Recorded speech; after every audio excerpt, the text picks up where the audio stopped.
পশ্চিমাদের ফিলিস্তিন রাষ্ট্র স্বীকৃতির প্রতিক্রিয়ায় যা বললেন নেতানিয়াহু। বিস্তারিত দেখুন অগ্রযাত্রার ডেস্ক রিপোর্টে। যুক্তরাজ্য, কানাডা ও অস্ট্রেলিয়া একযোগে ফিলিস্তিন রাষ্ট্রকে আনুষ্ঠানিক স্বীকৃতি দেয় ক্ষোভে ফেটে পড়েছেন ইসরায়েলের প্রধানমন্ত্রী বেনিয়ামিন নেতানিয়াহু। বলেছেন, ফিলিস্তিন রাষ্ট্র কখনো প্রতিষ্ঠিত হবে না। রোববার ২১শে সেপ্টেম্বর ফিলিস্তিনি রাষ্ট্রকে আনুষ্ঠানিকভাবে স্বীকৃতি দেয় যুক্তরাজ্য, কানাডা ও অস্ট্রেলিয়া। স্বীকৃতির ঘোষণা দিয়েছে পর্তুগালও। ফিলিস্তিনের পাশাপাশি পুরো বিশ্বই পশ্চিমা দেশগুলোর এই স্বীকৃতিকে স্বাগত জানিয়েছে।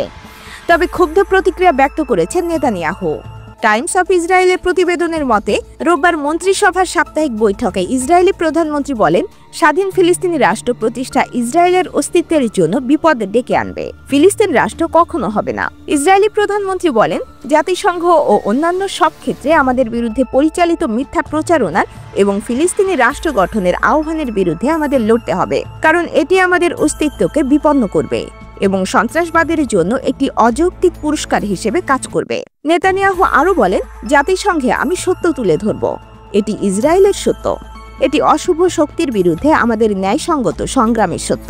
সত্যিকারের শান্তির জন্য আমাদের দৃষ্টিভঙ্গি শক্তির মাধ্যমে শান্তি। ইসরায়েলি প্রধানমন্ত্রী জাতিসংঘের ভাষণ শেষে মার্কিন প্রেসিডেন্ট ডোনাল্ড ট্রাম্পের সঙ্গে সাক্ষাৎ করবেন বলেও জানান।